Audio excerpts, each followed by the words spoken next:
தெய்வ பக்தின்றது தேவனை போன்றிருத்தல். இப்ப தேவ பக்தியின் ரகசியம்ன்றது தேவன் மாம்சத்தில், நல்லா புரிஞ்சுக்கோங்க, தேவ பக்தியின் ரகசியமே தேவன் மாம்சத்தில் வெளிப்படுவது. வெளிப்படுறதுக்கு முன்பதாக தேவன் ஒரு மாம்சத்துக்குள்ள ஊற்றி கொள்ளுதல் அவசியம். அதுதான் பேசிட்டு இருக்கிறேன். அப்படின்னா தேவ பக்திக்கு ஒரு ஸ்ட்ரென்த் இருக்கு. ஒரு பொருளுக்கும் ஒரு ஸ்ட்ரென்த், ஒரு வீரியம் இருக்குதா இல்லையா? ஒரு எலிமெண்ட்டுக்கு ஒரு வீரியம் இருக்கா பிரதர்? புளிப்புக்கு ஒரு வீரியம் இருக்கு, கசப்புக்கு ஒரு வீரியம் இருக்கு, கரெக்டுங்களா? உவர்ப்புக்கு ஒரு வீரியம் இருக்குது, துவர்ப்புக்கு ஒரு வீரியம் இருக்குது. பூமியில இருக்கிற ஒரு எலிமெண்ட்டுக்கு ஒரு வீரியம் இருக்குது.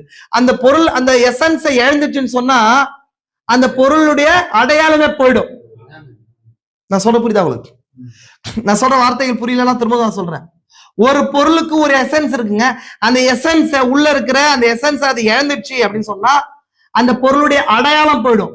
அந்த பொருளுக்கு அடையாளமே அதுக்குள்ள இருக்கிற பலன் தான்.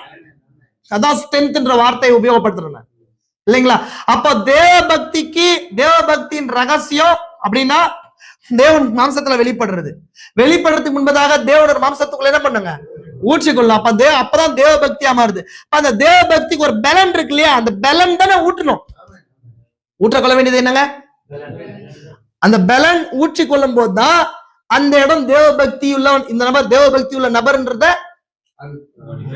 அடையாளப்படுத்துவாங்க இல்லைங்களா? அப்போ அந்த எசன்ஸ் இல்லாம என்ன இல்லைங்க? அந்த எசன்ஸ் இல்லாம அது தேவ பக்தி ஆகாது. அந்த எசன்ஸ் இல்லாம என்ன ஆகாது? தேவ பக்தி எனப்படாது. நான் ஆல்ரெடி சொன்னேன், ஒரு பொருள் இருக்கு. இந்த பொருளுக்கு வந்து இது பிளாஸ்டிக். இந்த பிளாஸ்டிக் அப்படின்றது இதுக்கு, இந்த பிளாஸ்டிக் சொல்ற இதுக்கு ஒரு சாயல் இருக்கு, இதுக்கு அடையாளம் இருக்கு.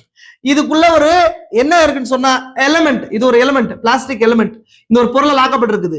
அதுக்கு ஒரு மூலப்பொருள் இருக்கு. அந்த மூலப்பொருள் அதோட நிலையை மாத்திருச்சுன்னு வச்சுக்கோங்களேன், இந்த அடையாளம் போயிடும். என்ன பண்ண, இதை ஹீட்ல எடுத்து போடும்போது பிளாஸ்டிக் ஏன் அடையாளம் தர மாறுதுன்னு சொன்னா இதுக்குள்ள எலிமெண்ட் அந்த பலன் என்ன பண்ணுது? பலன் போயிடுது. அதே போல தண்ணீரை நீங்க கொதிநிலைக்கு உட்படுத்தும் போது அது அதோட பலனை இழக்குது. அப்ப தண்ணீன்ற அடையாளம் மாறுதுங்க இல்லைங்களா? அப்போ அதை தண்ணீரா வைக்கிறதுக்கு அதுக்கு முன்பதாக ஒரு பலன் தேவைப்படுது இல்லையா? அந்த மாதிரி நமக்குள்ள அந்த தேவ பக்தி என்ற நிலைக்கு ஒரு பலன் தேவைப்படுது. அதான் திரும்ப சொன்ன அந்த பலன் என்ன சொன்னா வெளிப்படுத்தப்பட்ட வார்த்தை. அந்த பலன்ற ஒரு காலத்துக்கு அடுத்து வெளிப்படுத்தப்பட்ட வார்த்தை தான் அந்த பலன்.